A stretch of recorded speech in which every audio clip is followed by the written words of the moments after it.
Do you know what sounds like an easy math problem but absolutely isn't? A 7% mortgage versus a 10% stock market return. Because buried inside that simple math is a trap that 98% of Americans walk into without even realizing it. It's Thursday afternoon at 5:47. You're stuck on the 405 or the Beltway. Your phone's at 8%. There's an unread work email sitting there like a threat. Your back hurts, and the only thought in your head is, there's no fucking way I'm cooking tonight.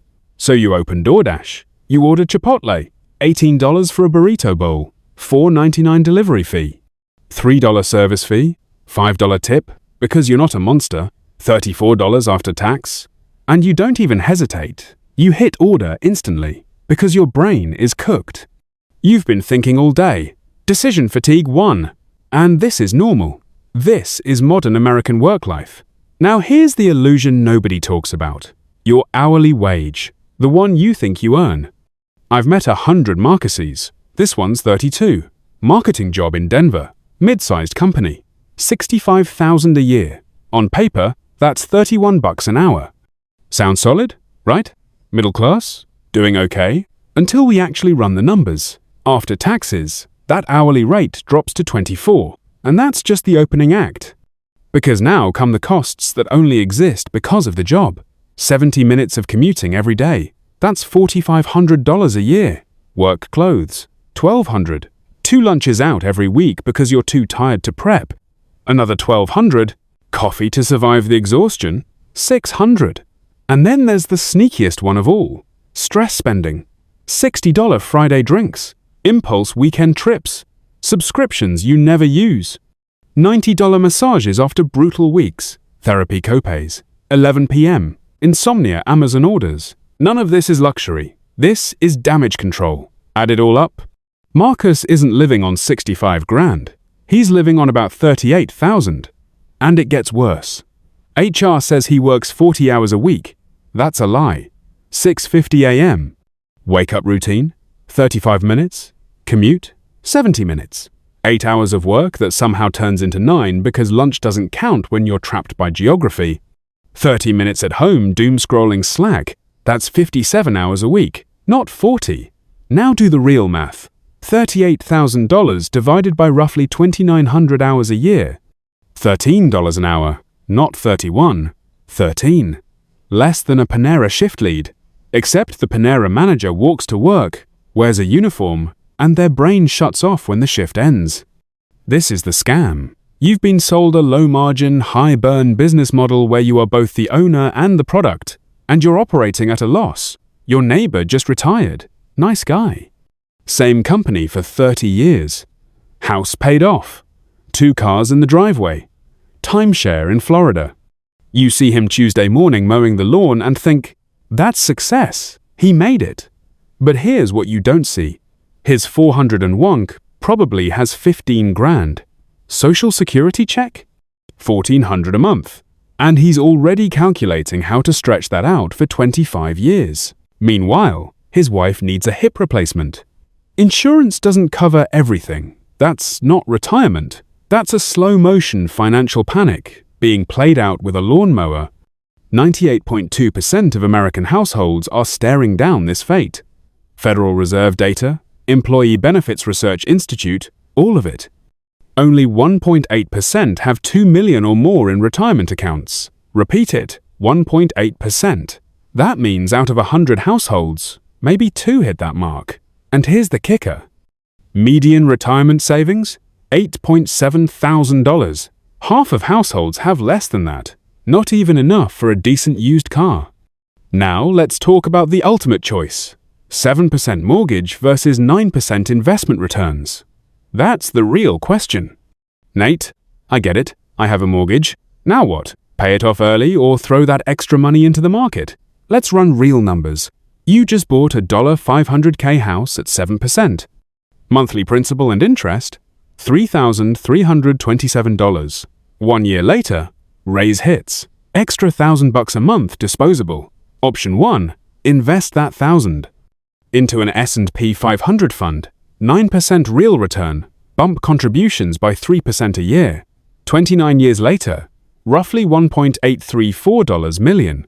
Option 2, Pay down mortgage first. Same 3% annual increase. You clear the mortgage in 16 years, 3 months. Save $380K in interest. Then take that original mortgage plus the extra $1K per month and invest the remaining 13.7 years. Ends up around $1.328 million. Looks like investing wins by $506K. But wait, not the full story. Enter sequence of returns, risk versus guaranteed return. Stock market averages 10%. Let's be conservative, 9. You won't hit 9 every year. Some years plus 25%, some years negative 35%. Timing matters. Start October 2007, before the crash. 8 years later, annualized return, 4.5%. Start March 2009, after the crash, over 17%. Same market, same duration, different start date, sequence of returns, risk, but mortgage payoff? 7% guaranteed, 0 volatility, 0 risk, 0 chance of loss. In today's market, that's excellent. Most high-yield savings accounts, 4 to 5%. 10-year treasuries, 4.5%. Corporate bonds, maybe 6, with credit risk, tax difference, investments taxed, mortgage, no tax on interest avoided, full stop. Now let's run a realistic 50-50. Extra $1K per month. $500 to investing, $500 to mortgage. Both grow 3% per year. Mortgage gone into 21 years. Save $79K interest. Investment side, $500, month for 29 years, grows to $842K. After mortgage, put full original payment plus existing investment for remaining years grows another $462K, total 84.2 plus 46.2 plus 7.9 equals $1.383 million. That's $450K less than pure investing, but debt-free 9 years earlier. Enjoy life younger. Real examples? Jennifer and Mark, both 35. Jennifer, $85, K year 15%, into 401, since 25. Today, $230K will hit $2.04M at 65. Mark, $90K, year, started at 31, only 10%. Today, $68K, projected $9, 100K at 65. Difference? Jennifer drives a 10-year-old Honda, 1 vacation a year, 0 consumer debt. Mark drives a 3-year BMW, 3 vacations a year, $15K credit card debt. Jennifer joins the 1.8%. Mark stays in 98.2%. Same city, same generation. Different priorities, different outcomes. Time matters. Starting from 0 to $2, M requires $14K a year for 36 years, 7% inflation adjusted. That's $1,170 month to 16-17% of median household income. Starting age matters. 25, $835 month. 30, $1,170. 40, $2,500. 50 to $5,000. Almost impossible. Critical compounding point. Hit $500K and autopilot kicks in. S&P 500 doubles every 7 to 8 years at 10% annual. 50 grand becomes 100K in 7, 200K in another 7. That first $500K is hardest. Gold handcuffs? Promotion? Trap. Marcus promoted plus $12K year. Great, right? But 3 extra Uber Eats dinners, week, $1,500, year. 2 new suits, $800. Fancier vacations, $2,000. Longer commute, true hourly pay might drop after promotion. More money flows through life, less sticks. Time is price. F-squared rule. Freedom fund. Mortgage over 8%, pay it down. Below 4%, invest. 4 to 8%. Split. Adjust to age. Young, 70 over 30, invest. Near retirement, flip it. 5 situations for mortgage first. High interest debt, near retirement, unstable work, peace of mind, lack of discipline. 5 situations for investing first. Low rate mortgage, no emergency fund, underused retirement, young with time, high earning potential. Three-tier action. Automate savings. Boring index funds. Increase income without lifestyle creep. Social security. Trust fund empty by 2033. 23% cut automatically. Medicare? Same year, 11% cut. Safety nets eroding. Lifestyle inflation? Killer.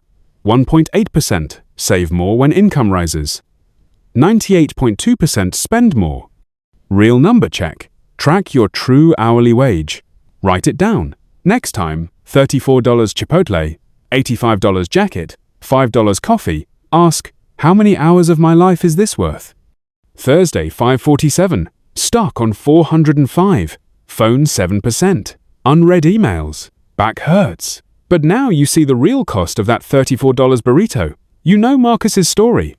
You know 1.8% versus 98.2%. You know sequence of returns risk versus guaranteed. You know F squared. You know lifestyle creep. Most people still in the parking lot. The 1.8%? Mile 20. Money, carrying them to the finish line. The question isn't invest or pay mortgage. The question is, are you starting to run today?